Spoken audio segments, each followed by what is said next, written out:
Hi, welcome to this introductory video for our course on compliance and player protection in times of crisis. My name is Neil Tyson. I'm a consultant to the industry. Some of you will know me from various events across the last few years, and particularly those that have been put on by KnowNow, who are managing this particular course. In a moment, you'll be also hearing from my colleague, Adrian Sladdin, who will be taking one of the streams of the course, and he's going to run through in a bit more detail and tell you about what you can expect from his track. There's two tracks to the course.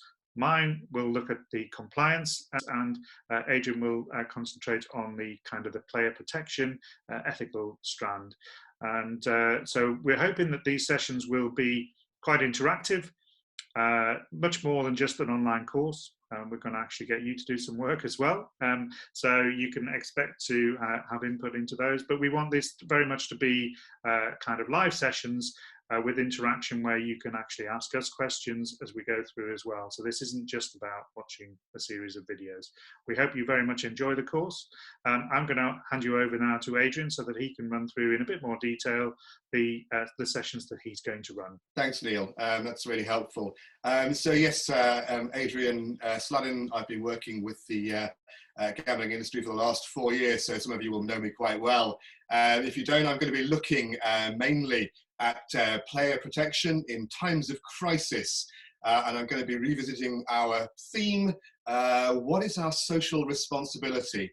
So I'm delighted to be running 5 sessions, as Neil's just described, and I'll be looking at elements such as how to prioritize safer gambling, looking at the standards that we have in the industry at the moment, and not just what we must do, but also what we should do. What are those safer gambling measures, and how are we minimizing risk? I have been working a lot over the years with gamblers of many kinds, so we'll be looking at the psychology of the player with some case studies, analysis, looking at why people gamble, and also research and development in this area. We'll be looking at the markers of harm. Some of you will know all about those, defining observed behaviors, looking at that social responsibility I talked about, as well as our duty of care and what these interventions should look like. Fourthly, embracing a culture of change in lockdown, best practice in safer gambling in these troubled times, looking at responsible advertising, always current in our minds, as well as customer care. And finally, we'll be looking at problem gamblers and pathways to help, identifying problem gamblers, understanding cognitive pathways, and also looking at some mental health issues. So quite a comprehensive package under what we might argue is the ethical side of what the industry is doing. And on that note, Neil, back to you for your section. Thank you, Adrian. That sounds great. For my part, the sessions that I'll cover will be looking more at the compliance at times of crisis. So we'll start off with a session looking at a risk-based approach, which is clearly what the regulators are looking for.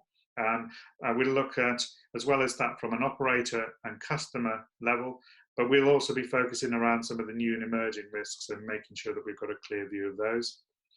We'll then move on session 2, looking at record keeping, much more the nuts and bolts of what you need to be able to demonstrate to the regulator if there's an audit or an inspection.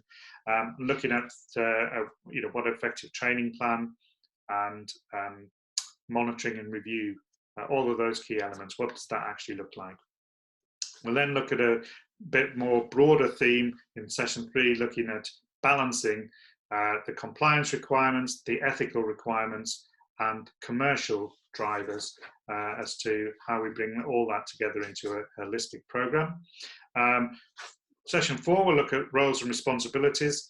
There we're talking about things in terms of responsibilities under the Proceeds of Crime Act, but also in terms of regulatory reporting.